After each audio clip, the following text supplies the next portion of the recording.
Hi friends, please subscribe to Amravati Media and press the bell icon for more latest updates. Chandrababu CM అవడంలో కీలక పాత్ర. నేడు యనమల పరిస్థితి ఇది. తెలుగుదేశం పార్టీలో చంద్రబాబుకు అండగా హేమలు ఉండేవారు. దేవేంద్ర గౌడ్, ఎర్రం నాయుడు, అశ్వ గజపతిరాజు, యనమల రామకృష్ణుడు, కెఈ కృష్ణమూర్తి, ఇలా చెప్పుకుంటూ పోతే నమ్మకస్తులైన నేతలు చాలామంది ఉండేవారు.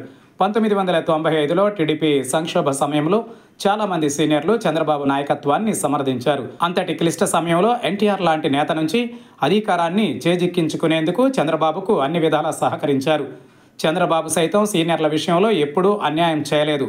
పదవులను ఇచ్చారు, ఎనలేని ప్రాధాన్యం కల్పించారు. అయితే ఇప్పుడు అశోక్ గజపతిరాజును ఏకంగా ఓ రాష్ట్రానికి గవర్నర్గా పంపించారు చంద్రబాబు. అయితే ఇప్పుడు మరో సీనియర్ యనమల రామకృష్ణుడి విషయంలో చంద్రబాబు ఏ ఆలోచనతో ఉన్నారో తెలియాల్సి ఉంది.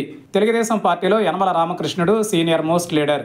1983 నుంచి అదే పార్టీలో కొనసాగుతున్నారు.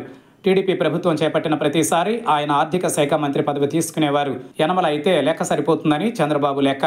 చంద్రబాబు రాజకీయ ఉన్నతికి కూడా యనమల రామకృష్ణుడు ఒక కారణం. 1995లో టీడీపీ సంక్షోభ సమయంలో శాసనసభ స్పీకర్గా యనమల రామకృష్ణుడు ఉండేవారు. ఆ సమయంలో ముఖ్యమంత్రిగా ఉన్న ఎన్టీఆర్ను కాదని మంత్రిగా ఉన్న చంద్రబాబు వైపు మొగ్గు చూపారు. చంద్రబాబు ముఖ్యమంత్రిగా పదవి చేపట్టేందుకు సహకారం అందించారు. ఒక విధంగా చెప్పాలంటే స్పీకర్ యనమల తీసుకున్న నిర్ణయమే చంద్రబాబు ఇంతటి ఉన్నతికి కారణం.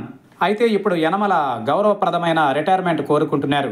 వాస్తవానికి అశోక్ గజపతిరాజు సైతం ప్రత్యక్ష రాజకీయాల నుంచి తప్పుకున్నారు. మొన్నటి ఎన్నికలలో కుమార్తె అదితి గజపతిరాజును అసెంబ్లీకి పంపించారు. యనమల రామకృష్ణుడు సైతం తన కుమార్తె దివ్యకు టికెట్ ఇప్పించుకున్నారు.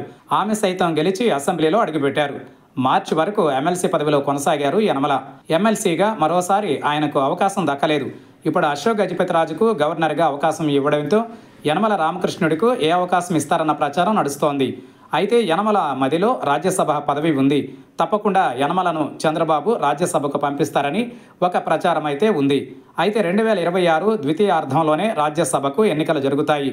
అప్పటి వరకు యనమలకు వెయిటింగ్ తప్పదు.